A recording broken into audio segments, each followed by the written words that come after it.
Okay students, आज हम लोग स्टार्ट कर रहे हैं tools of financial statement analysis, comparative and common size statements. देखिए जी, ये जो चैप्टर 3 है, इसका फिक्स क्वेश्चन 4 मार्क्स का आएगा भाई। जो चैप्टर 3 है बुक नंबर 3 का, इसका एक फिक्स क्वेश्चन 4 मार्क्स का आएगा और सबसे इजी चैप्टर है। पूरी बुक में अगर कुछ इजी है तो यही चैप्टर है। ठीक है, नाम क्या है इसका? Tools of financial statement analysis.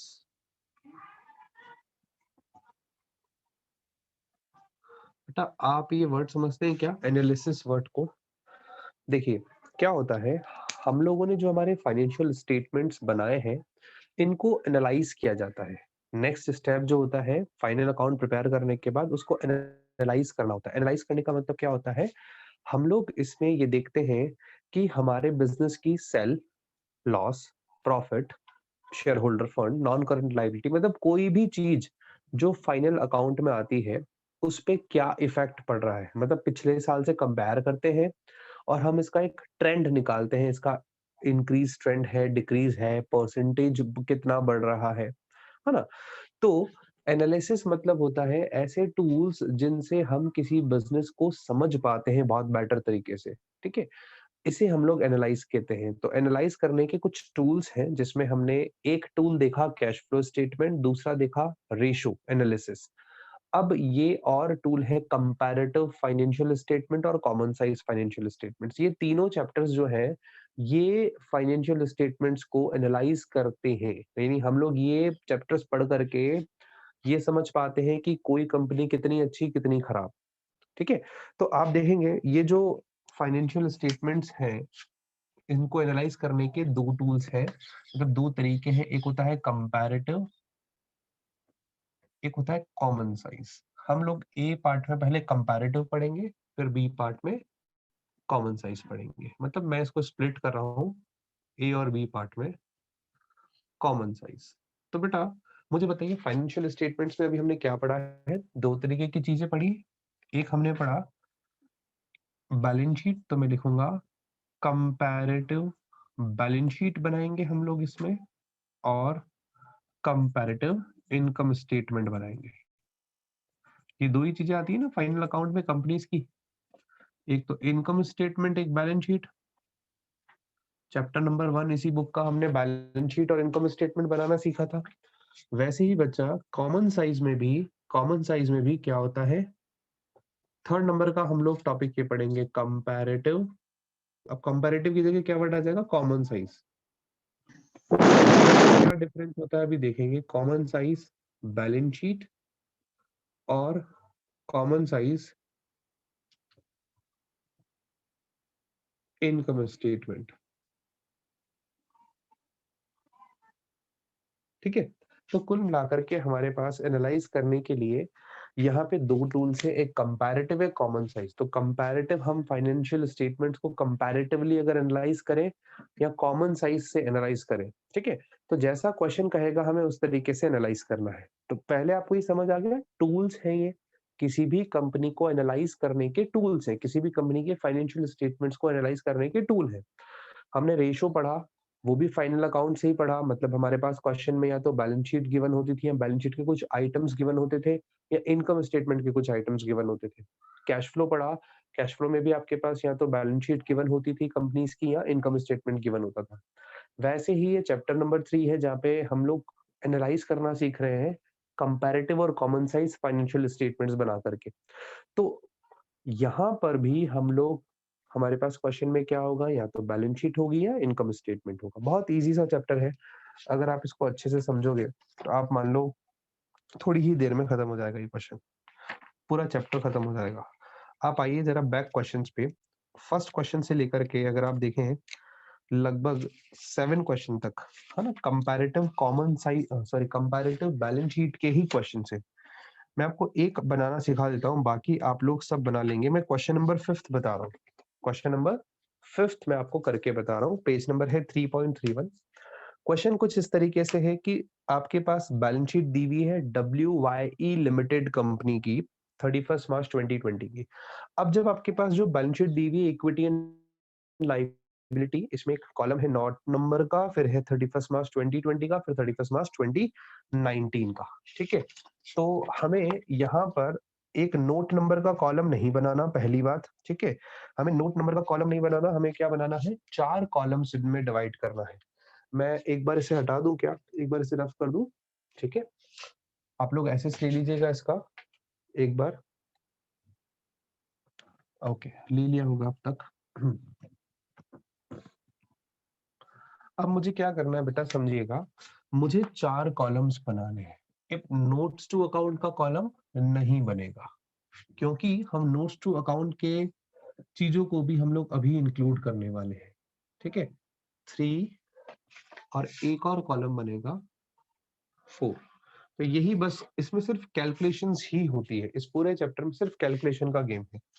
तो आपके पास जो क्वेश्चन में बैलेंस शीट दी हुई, तो आप लिखेंगे क्या, balance sheet of WYE limited as on 31 March 2020। अब ये बैलेंस शीट नहीं है, अब आप इसे कंपेयर कर रहे हैं, तो यहाँ पे वर्ड क्या आ जाएगा, comparative balance sheet. Question number 5 है ये आपकी बुक का, कंपैरेटिव बैलेंस शीट। आपके पास यहाँ पे फर्स्ट पार्ट बन के इक्विटी एंड लायबिलिटी वगैरह लिखा है, आप सिर्फ ये हेडिंग्स देख लीजिए। अगर आपको हेडिंग समझ आ गई ना, तो फिर कुछ नहीं बचेगा। आपके पास यहाँ फिगर दिए हुए हैं 31 मार्च 2020 के, 31 मार्च 2020, फिर आपके पास दिया हुआ है 31 मार्च 2019, ऐसे दिए हुए हैं ना फिगर्स। अब आपको याद रखना है, आपको क्या करना है, जब आप ये बनाते हैं तो आपको 31 मार्च 2019 पहले लेना है और 31 मार्च 2020 बाद में लेना है। एक आपको सबसे बड़ा चेंज ये करना है। ठीक है, हम इन कॉलम्स को नाम देने वाले हैं, कॉलम नंबर ए, इसको कॉलम नंबर बी और column number C. Column number C कैसे निकलेगा, बी माइनस सी करके, मतलब 31 मार्च 2020 के फिगर्स में से 31 मार्च 2019 के फिगर्स लेस करेंगे, तो हमारे पास आएगा एब्सोल्यूट चेंज, एब्सोल्यूट चेंज, यानी हमने कितना चेंज हुआ, और बाद में आएगा परसेंटेज चेंज, लास्ट कॉलम होगा परसेंटेज चेंज का, इसे हम लोग डी नंबर देंगे। डी कैसे निकलेगा, C divided by A into 100। देखिए भाई, ये मैं जो भी चीजें लिखवा रहा हूँ, ये केवल तब फॉलो कर पाएंगे आप जब आपने प्रॉपरली ईयर्स जैसे मैंने बताए हैं वैसे लिखे। पहले 31 मार्च 19, फिर 31 मार्च 20, पहले प्रीवियस ईयर, फिर उसके बाद लेटेस्ट और करंट ईयर, इसके बाद एब्सोल्यूट चेंज और परसेंटेज चेंज, क्योंकि फॉर्मूला बदल जाएगा। एब्सोल्यूट चेंज कैसे निकलता है, Excuse me, sir. Absolute change का फॉर्मूला है current year less previous year. ठीक है, वैसे ही परसेंटेज चेंज का फॉर्मूला है जो एब्सोल्यूट चेंज आया डिवाइडेड बाय बेस ईयर और प्रीवियस ईयर इनटू 100। ठीक है, अब आप समझिएगा, मैं आपको एक चीज करके बताता हूं। पहले इक्विटी एंड लायबिलिटी लिखा है क्वेश्चन में, फर्स्ट सर पार्ट है। हाँ बेटा, सर वहाँ पे absolute change C is equals to B minus A होगा ना, आपने C लिख दिया। B minus A, sorry my mistake, ये ए ही लिखा है मैंने, इस फिगर में से ये फिगर लेस करना है, ए, वो बाय मिस्टेक सी लिख दिया गया। ठीक है, equity and liability is your first part. First part में आपके पास फर्स्ट हेडिंग है शेयर होल्डर फंड। ठीक है, जिसने अच्छे से बैलेंस शीट वाला पार्ट पढ़ा है वो हेडिंग और सब हेडिंग वर्ड को समझेगा मेरे। अब सब हेडिंग है शेयर होल्डर फंड में, पहला है शेयर कैपिटल, और शेयर कैपिटल भी 2 टाइप का है, तो जो जो टाइप है वही लिखेंगे हम लोग। First part is equity share capital, ES capital लिख रहा हूं मैं शॉर्ट में, और फिर है PS capital, preference shares capital. ठीक है, ईएस कैपिटल में आपके पास जो गिवन है बेटा, वो क्या गिवन है देखिएगा, 4 लाख और 4 लाख। पहले 19 वाला फिगर देखिएगा, फिर 20 वाला फिगर देखिएगा, 4 लाख और ये 4 लाख। तो ये एब्सोल्यूट चेंज क्या आ गया, 0।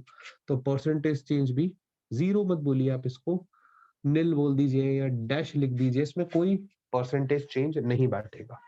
ओके, प्रेफरेंस शेयर्स कैपिटल अगर आप देखोगे तो वो भी 1 लाख है, ये 1 लाख, ये 1 लाख, तो इधर 0 इधर डैश। ठीक है, अब है रिजर्व्स एंड सरप्लस, बी वाला पार्ट,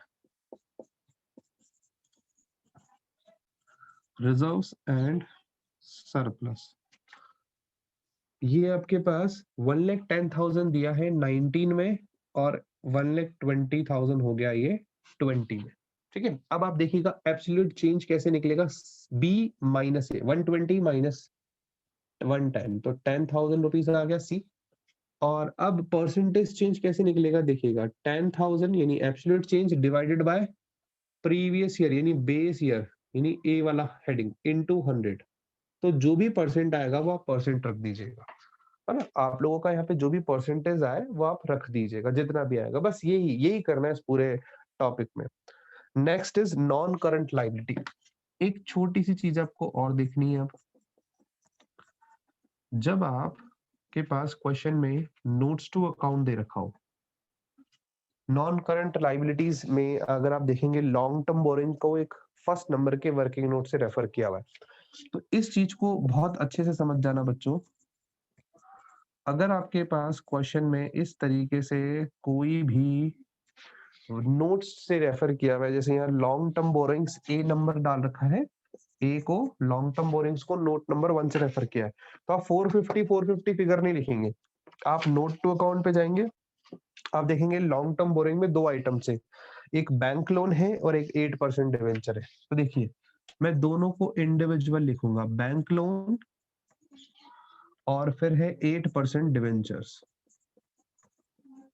ठीक है, 8% डिवेंचर्स। अब बैंक लोन में क्या अमाउंट है बेटा, बैंक लोन में अमाउंट है 2019 में 450 और 2020 में 350। तो बैंक लोन पहले हमारा 4,50,000 का था, जो कि अब 3,50,000 का ही रहा। तो आप देखिए चेंजेस आया ना, 450 से 350 हो गया। अब आप कहोगे सर इसका जो एब्सोल्यूट चेंज है वो तो रिड्यूस हुआ, 350 में से 450 जाएगा तो माइनस का 1 लाख आएगा। तो माइनस लिखो बेटा, कोई प्रॉब्लम नहीं, हमें माइनस लिखना पड़ेगा।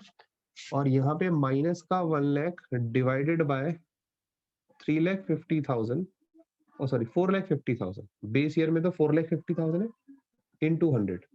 जो भी परसेंटेज आएगा आप उसे ना ब्रैकेट में शो करोगे, bracket means negative, bracket means negative. आप ये 1 लाख यहाँ ऐसे भी ना लिख करके ब्रैकेट में भी लिख सकते हैं, ठीक है, ब्रैकेट मींस नेगेटिव, ठीक है। तो ये परसेंटेज नेगेटिव आएगा। ऐसे ही डिबेंचर अगर आप देखोगे तो 2019 में डिबेंचर कुछ नहीं था, अभी ये 1 लाख रुपए का हो गया। तो मुझे बताइए इसका एब्सोल्यूट चेंज क्या आएगा, बी माइनस ए, 1 लाख माइनस 0, तो 1 लाख, ये पॉजिटिव आया। अब सर इसका परसेंटेज चेंज कैसे निकलेगा, तो 1 lakh divided by base year में तो कुछ नहीं है मतलब 0, इनटू 100 मतलब 0%। जब कभी किसी भी वेरिएबल का, किसी भी आइटम का आपके पास 19 वाला बैलेंस गिवन ना हो, तो आप उसे निल या 0 ट्रीट करोगे। और अगर उसका एब्सोल्यूट चेंज आ रहा है तो वो 0%, उसका परसेंटेज चेंज 0% ही बैठेगा, क्योंकि उसका कोई बेस ईयर में कोई फिगर ही गिवन नहीं है हमारे पास। तो ये चीज बहुत अच्छे से समझना बच्चा। अगर आप इसी चीज को ऐसे कर देते लॉन्ग टर्म बोरिंग, अगर आप सिर्फ बैलेंस शीट को नोट्स टू अकाउंट से रेफर करके नहीं देखते तो 450 नो चेंज आता, बट हमें ये नहीं करना है, बस यही चीज आपको मुझे सिखानी। और इसका बी वाला पार्ट है लॉन्ग टर्म प्रोविजंस, ठीक है, लॉन्ग टर्म प्रोविजंस। आपके पास ये 1 लाख से 50,000 हो गया, पहले 19 में 1 लाख है, अब ये 50,000 हो गया, ठीक है। तो अब मुझे बताइए क्या हुआ इससे, 50,000 से 1 लाख से 50,000 हो गया, मतलब 50,000 रिड्यूस हुआ ना, तो 50,000 आप लिखेंगे ब्रैकेट में 50 माइनस 1 लाख, और ये निकलेगा कैसे, 50,000 ब्रैकेट में डिवाइडेड बाय 1 लाख इनटू 100, ये फॉर्मूला है इसका। तो 50 से अगर मैं इसको कट करूं तो 2 टाइम, ये 50% नेगेटिव आया, ठीक है। एक बार मैं सिर्फ आपके सामने लिखे जा रहा हूं, इसके बाद मैं आपको इसका मीनिंग भी बताऊंगा कि ये जो कंपेयर करके हम समझ क्या पा रहे हैं। Next is current liability, third point is current liability, current liability,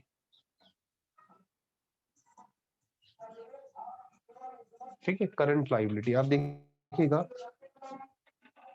current liability में मेरे पास दो आइटम्स गिवन है। First is trade payable, that is creditor, bracket में लिख भी रखा है, तो आप ट्रेड पेबल की जगह ऐसे ही जैसे आप ट्रेड पेबल लिख रहे हैं, क्रेडिटर चाहे तो नीचे लिख लें, और क्योंकि एक ही आइटम है तो क्रेडिटर इसने ब्रैकेट में लिख रखा है, वो भी इक्वली गुड है। तो क्रेडिटर बेटा आप देखेंगे 3,30,000 थे 19 में, अब वो 5,30,000 होगा। ठीक है, तो आप ये कहोगे सर 2 लाख का इंक्रीमेंट हुआ, मतलब 530 माइनस 330 2 लाख। अब इसका परसेंटेज चेंज निकालना है तो 2 लाख डिवाइडेड बाय 3,30,000 इंटू 100। अब जो भी परसेंटेज है वो आपको लिखना है इसमें। ठीक है, बी वाला पॉइंट है बेटा इसमें, अब जो नेक्स्ट मेरे पास क्वेश्चन में और दे रखा है लायबिलिटी का, short term provision. Short term provision, ठीक है, ये शॉर्ट टर्म प्रोविजंस आपके पास आएगा 50,000 और 50,000। इट मींस 19 में भी प्रोविजंस हमारे 50,000 थे और अभी भी 50,000 है, कोई चेंज नहीं, इधर भी कोई परसेंटेज नहीं आएगा। पहले इतना इतना एसेस ले बच्चा, ये मेरा लायबिलिटी साइड कंप्लीट होता है। सर दूसरी आपके पास बात आएगी कि सर हमारा एक बार जैसे टोटल हो जाता है लायबिलिटी साइड का, टोटल लायबिलिटी, तो क्या हम उसका भी परसेंटेज निकालेंगे क्या? तो यस बेटा, उसका भी निकालना पड़ेगा। टोटल लायबिलिटीज क्वेश्चन में दिया हुआ है, टोटल सिर्फ ओनली टोटल दे रखा है, 15,40,000 इसका टोटल था, अब वो 17 लाख हो गया। ठीक है, तो आपको इसका भी ऐसे ही माइनस करके चेंजेस निकालना है, जो कि 160 आएगा। अब 160 डिवाइडेड बाय 1540 इंटू 100 रखना है। आपको वो स्पेस दिखेगा नहीं पीछे वाली साइड वाला, इसलिए मैं लिख नहीं रहा हूँ। एक बार आप एसएस ले लें, इतना इतना एसएस ले लें। ओके, क्या सब बच्चों को ये बात समझ आई कि कंपैरेटिव बैलेंस शीट को कैसे प्रैक्टिकली बनाया जाता है? देखिए, अभी इसके बाद असेट साइड और है। मैं अज्यूम कर रहा हूँ कि आपको ये चीज समझ आ गई, तो आप असेट साइड भी बना लोगे। ठीक है, असेट साइड में भी कोई रॉकेट साइंस नहीं है, सेम ऐसे ही करना है। अब बात आती है सर ये किस काम आती है? देखिए, काम कैसे पता चलेगा? आप समझिएगा मेरे साथ, इसका एनालाइज करना सीखो। किसी भी कंपनी के 2 इयर्स के फाइनेंशियल स्टेटमेंट्स को कैसे कंपेयर करते हैं? ये कंपेयर करने के लिए एक स्टेटमेंट बनाया जिसका नाम है कंपैरेटिव बैलेंस शीट। बेटा अब इसको एनालाइज कैसे किया जाएगा? देखिएगा, कंपनी की इक्विटी शेयर कैपिटल 19 में भी 4 लाख थी, 20 में भी 4 लाख है, मतलब किसी प्रकार के शेयर्स का कंपनी ने इश्यू नहीं किया। क्लियर? ना तो इक्विटी ना प्रेफरेंस, दोनों ही निल है। रिजर्व्स आप देखिए 1,10 से 1,20 हो गए, मतलब 10,000 रुपए के रिजर्व्स अभी बढ़े, पॉजिटिव आया ना, तो इट मींस 10,000 रुपए की रिजर्व कंपनी ने 2020 में बनाए हैं। 19 से 20 में 10,000 के रिजर्व बने, जब नेक्स्ट ईयर में। और ये रिजर्व कितना परसेंट है, मतलब कितना परसेंट रिजर्व में इंक्रीमेंट आया। तो अगर आप इसका परसेंटेज निकालते हैं तो आई डोंट नो कितना आता है, बाकी हाँ 9 पॉइंट शायद 09 समथिंग कुछ परसेंटेज बैठेगा। तो 9.09 परसेंटेज जो है वो ये रिप्रेजेंट कर रहा है कि आपके रिजर्व्स, देखिए आपके जो कंपनी के रिजर्व्स हैं वो 2020 में अगर रुपी टर्म में बात करें तो 10,000 से बड़े हैं, और अगर हम एज कंपेयर टू 2019 बात करें तो 2019 के कंपैरिजन में परसेंटेज टर्म में 9.09% आपके रिजर्व्स बड़े हैं।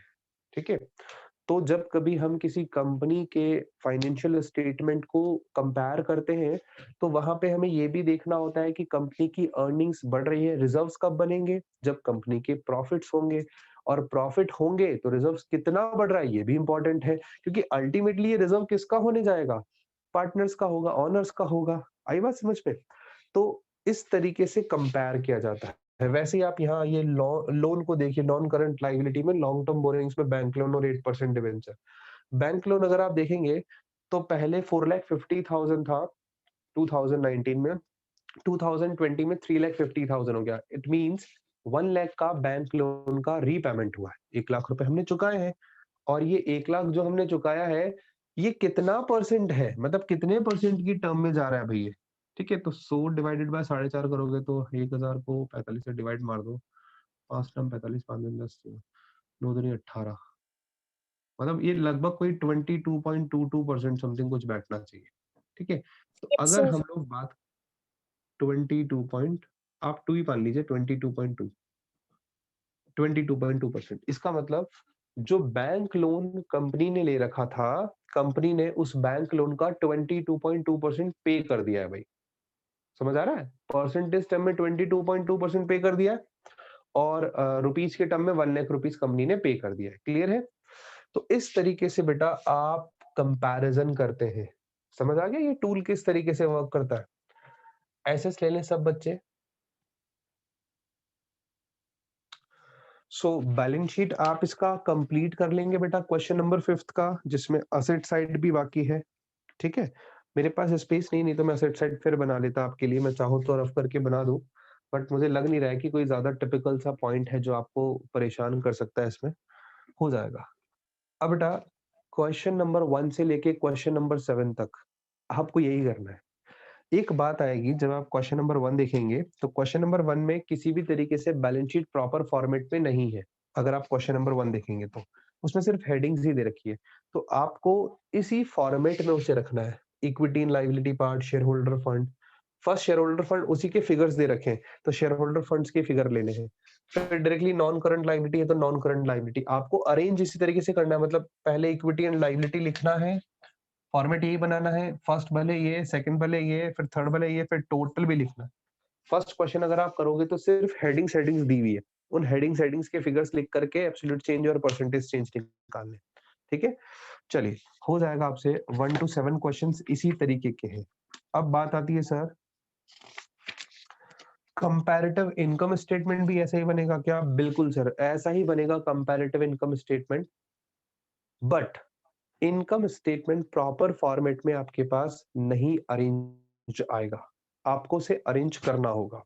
और कैसे करना होगा समझिएगा, मैं कुछ अच्छे से क्वेश्चंस लेता हूं जैसे एग्जाम में आते हैं। इस चैप्टर में से 70% टू 80% चांसेस होते हैं इनकम स्टेटमेंट्स की। ठीक है, तो आप देखिएगा इनकम स्टेटमेंट, मैं जो आपको इनकम स्टेटमेंट का क्वेश्चन करवाऊंगा वो है क्वेश्चन नंबर 16 नंबर का क्वेश्चन करवाऊंगा। 16 बहुत इजी सा क्वेश्चन है।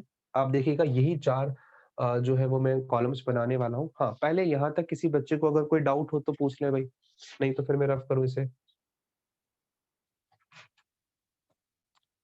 किसी भी बच्चे को कोई डाउट नहीं है? चलिए वेरी गुड, सब बच्चे हमारे बहुत समझदार हो गए भाई। अब आप देखेंगे किस तरीके से हम इनकम स्टेटमेंट भी बनाते हैं। इनकम स्टेटमेंट के लिए बेटा आपको इनकम स्टेटमेंट का फॉर्मेट थोड़ा सा प्रॉपर्ली याद होना चाहिए, तभी आप इसको प्रैक्टिकली अच्छे से बना पाएंगे। मैं क्यों ये चूज कर करके क्वेश्चन करवा रहा हूँ सीधा 5 फिर 16? बेटा इस चैप्टर में कुछ भी नहीं है, मतलब आप इनकी प्रैक्टिस करोगे ना, बस वही आपका काम हो जाएगा। एक एक क्वेश्चन ही मुझे करवाना है, 4 टाइप के क्वेश्चन करवाने, चैप्टर खत्म। तो आज हाफ चैप्टर तो हो गया मान लीजिए आप। हाँ, ये जो मैं क्वेश्चन करवा रहा हूँ 16, ये थोड़ा अच्छा है, थोड़ी सी कैलकुलेशन है, तो कैलकुलेशन भी हमें आती है, कोई बहुत टिपिकल नहीं है।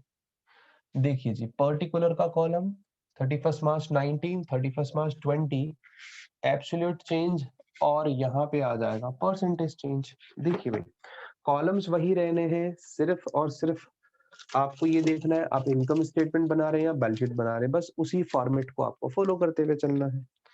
तो सबसे पहला आइटम जो 16 नंबर के क्वेश्चन में लिखा है वो है 13,44,000 का कॉस्ट दिया हुआ है मेरे पास। किसका कॉस्ट है बेटा? ये कॉस्ट है मेरे पास मटेरियल कंज्यूम का। अब पहले क्वेश्चन ने मटेरियल कंज्यूम दे दिया, देखिएगा किस तरीके से इसे ट्रीट करना है। पर्टिकुलर्स, किसी बच्चे को कोई डाउट हो तो पूछ लो भाई, नहीं तो अपने माइक को ऑफ कर दो, डिस्टर्ब होता है सब बच्चों को। ऊपर लिखेंगे क्या? कंपैरेटिव, कंपैरेटिव इनकम स्टेटमेंट किस कंपनी का है? कंपैरेटिव इनकम स्टेटमेंट किसी कंपनी का नाम नहीं लिखा है, तो of dash for the year ended, ये फॉर द ईयर एंडेड बनता है। तो थोड़ा सा बस आपको इन शब्दों का ध्यान रखना है। फिर डेट आती है 31 मार्च 2020 के एंड में बना रहे हैं, तो 31 मार्च 2020। वैसे यहाँ पे जो ईयर्स दे रखे हैं 19 और 20 है, 31 मार्च 19 पहले लिखना है, 20 बाद में लिखना है। क्वेश्चन कैसे भी दे हमें तो ऐसे ही लिखना है। फिर आएगा एब्सोल्यूट चेंज, फिर आएगा परसेंटेज चेंज। ये कॉलम नंबर ए, ये कॉलम नंबर बी, ये कॉलम नंबर सी कैसे निकलेगा? बी माइनस ए, और कॉलम नंबर डी निकलेगा C divided by A into 100। ठीक है, सेम जैसे अभी हमने पढ़ा था वही पूरा फॉर्मेट है। Okay, first point is cost of material consume, but आपको पता होगा इनकम स्टेटमेंट में सबसे ऊपर जो लिखा जाता था वो फर्स्ट नंबर पे रेवेन्यू फ्रॉम ऑपरेशन लिखा जाता है, रेवेन्यू फ्रॉम ऑपरेशन। अब क्वेश्चन में नीचे लिखा है revenue from operation that is percentage of material consume.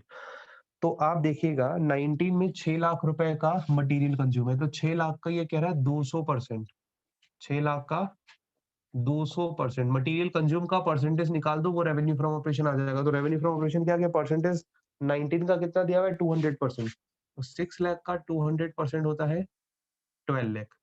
एक पॉइंट क्लियर होता है। चलिए इसको थोड़ा सा और नीचे की साइड लिखते हैं ताकि प्रॉपर्ली विजिबल रहे सब बच्चों को। 6 लाख का 200% क्वेश्चन में बोला था कि आपको क्या करना है, रेवेन्यू फ्रॉम ऑपरेशन निकालना है, ठीक है। इसके बाद 31 मार्च 2020 में 13,44,000 का 13,44,000 का 125%, कोई बच्चा निकाल करके बता देगा कितना होता है? सब 16,80,000। 1680, ठीक है, 16,80,000 रुपीज आपके पास आ गया रेवेन्यू फ्रॉम ऑपरेशन 31 मार्च 2020 का। अच्छा जी, अब रेवेन्यू फ्रॉम ऑपरेशन के बाद आता था अदर इनकम। अदर इनकम आपके पास क्वेश्चन में देखोगे तो नहीं दिया हुआ है, तो छोड़ दीजिए, यही आपके पास बस टोटल मार दीजिएगा। अब टोटल करने के लिए अब मैं एक बार टोटल करके टोटल ऑफ रेवेन्यू पार्ट निकालना चाह रहा हूं। पहले मैं इसे अरेंज कर रहा हूं, बाद में एब्सोल्यूट चेंज और परसेंटेज चेंज निकाल दूंगा। तो ये 12 लाख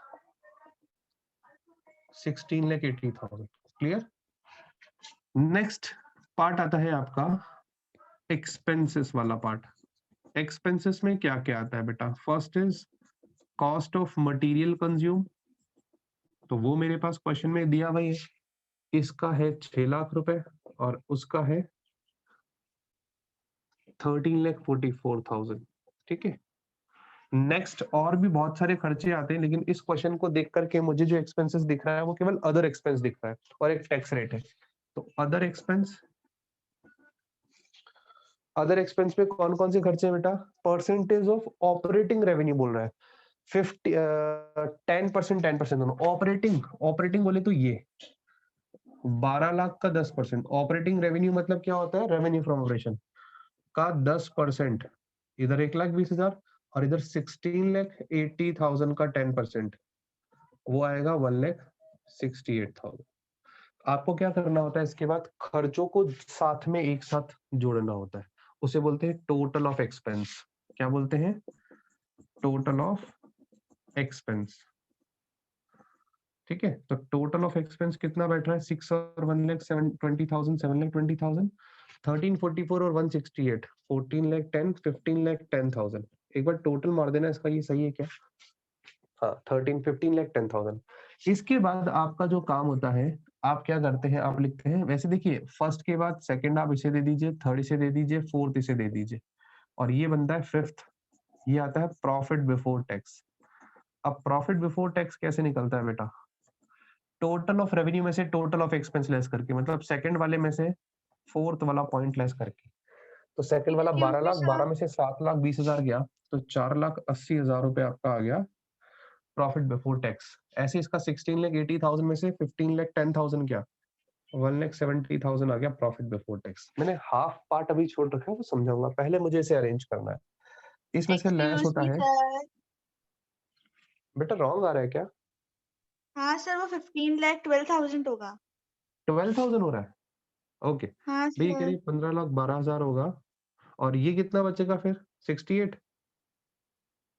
ओके। अब टैक्स जो है वो क्वेश्चन में परसेंटेज में गिवन होगा दोनों का ही, 50-50% है भाई इस बार तो। 50-50% ऑफ व्हाट अमाउंट? 4,80,000 का 50% यहाँ पे भाई, जो प्रॉफिट बिफोर टैक्स है उसी का परसेंटेज लगता है टैक्स। तो ये 2,40,000 माइनस करेंगे, और इधर 1,68,000 का 50%, 84,000 नहीं, 84 ही होता है क्या? ये माइनस यस सर। करें, तो बेटा आपके पास जो लास्ट अल्टीमेट आंसर आएगा वो कहलाएगा प्रॉफिट आफ्टर टैक्स। इसे ही हम लोग क्या बोलते हैं? ये ऊपर वाला होता था प्रॉफिट बिफोर टैक्स, ये प्रॉफिट आफ्टर टैक्स। तो 2,40,000 माइनस करेंगे, मतलब 480 में से 240 क्या? तो 240, और 168 में से 84 क्या? तो 84। तो वही ये मैंने क्वेश्चन बनाया अभी तक, ये इजी था, है ना? अगर आपको फॉर्मेट प्रॉपर्ली पता हो कि किस तरीके से इनकम स्टेटमेंट बनाया जाता है तो आप कर सकते हो। अब यहाँ पे आ जाओ, एब्सोल्यूट चेंज 12 लाख से 16,80,000 हो गया, माइनस कर दो 4,80,000 और यहाँ पे परसेंटेज चेंज निकालना हो तो 4,80,000 डिवाइडेड बाय 12 लाख इंटू 100 करके इसका परसेंटेज निकाल दो, जो भी परसेंटेज आ रहा है। ठीक है, यहाँ पे जो भी आ रहा है ये आपको कैलकुलेट करना है। वैसे ही सेम यहाँ पे भी निकलेगा, टोटल का भी निकालना होता है, तो हालांकि खैर सेम आएगा, बट मैं आपके सामने फिगर लिख रहा हूँ तो आप परसेंटेज निकाल पाएंगे। 6 लाख से 1344 हो गया, माइनस कीजिए B minus A 7,44,000 percentage change 7,44,000 divided by 6 lakh into 100। बेटा एक बात मेरी ध्यान रखना, सब बच्चे एग्जाम में जब ये क्वेश्चन सॉल्व करें तो ये क्वेश्चन सबसे आखिरी में, सबसे लास्ट में सॉल्व होगा जब पूरा आपका पेपर कंप्लीट हो जाएगा। आपको करना क्या है इस क्वेश्चन के लिए, जैसे मैंने बनाया ऐसे एब्सोल्यूट चेंज और ये परसेंटेज के लिए आपको छोड़ देना है स्पेस। क्यों? क्योंकि बहुत टाइम कंज्यूमिंग होता है ये, है ना? तो सबसे लास्ट में जब आपके पास टाइम बचे तभी आप इसे करेंगे। सेम अदर एक्सपेंसेस 120 से 168 मतलब 48,000 इंक्रीज हो गए, 168 माइनस 120 करेंगे तो 48,000 डिवाइडेड बाय 1,20,000 इनटू 100। ठीक है, 720 से 15,12,000 हो गया, निकालते रहिए माइनस करके, कंप्लीट कर सकते हैं अब आप। ये हो गया बेटा आपका पूरा revenue income statement, comparative income statement. ठीक है, सब बच्चे एसेस ले लें, आप चाहो तो मैं भी माइनस करके दे सकता हूँ आपको, आप कर लेना, जो भी टोटल आ रहा है वो माइनस कर करके लिखते जाना, परसेंटेज कैलकुलेट करना है। एक है ना इस चीज को देखना, टैक्स को, सब बच्चे कि आप माइनस के फिगर से, आप कहोगे सर ये माइनस के फिगर से इसको कैसे करें। बेटा आप इसको सिर्फ इस तरीके से देखिए, इसके माइनस के साइन को इग्नोर कीजिए। 2,40,000 पहले टैक्स 2019 में दिया करते थे, अब 84,000 ही दे रहे हैं, तो कितना टैक्स आपका कम हो गया, 160 में से 4 गया 156, 1,56,000 रुपीज का टैक्स हमारा कम लगा है इस बार। और आपको नहीं समझ आया तो आप वैसे भी कर सकते हैं, 84,000 माइनस का है, इसमें से माइनस करेंगे माइनस का 2,40,000, बी माइनस ए है ना, बी इज 84,000 नेगेटिव फिगर, इसमें से माइनस करेंगे माइनस का 2,40,000। देखिए ऐसे, तो आप क्या करोगे, माइनस का 84 प्लस का 2,40,000, माइनस माइनस प्लस होता है, लेकिन आपको दोनों को माइनस करके यहाँ पे पॉजिटिव लगाना है। ठीक है, तो ये आपके पास 156 फिर डिवाइडेड बाय 240 इंटू 100 करके आप कैलकुलेट कर सकते हैं। तो क्या बच्चों आप लोगों को ये 16 नंबर का क्वेश्चन और क्वेश्चन नंबर 5 क्लियर हो गया क्या? Yes sir. तो एसएस ले लें एक बार, ये 50% आपका चैप्टर कंप्लीट हो चुका है भाई, 50%। सर यस बेटा बताओ। आज वाली जो ये वीडियो है ना, आप आज ही अपलोड कर देना, मेरे बहुत ज्यादा नेटवर्क इशू हो रहा है आज। ओके नो प्रॉब्लम, हो जाएगी। ठीक है जी, ओके सर, आप शाम ऑफ कर रहे हैं, कल मिलेंगे हाफ पार्ट के साथ इसके।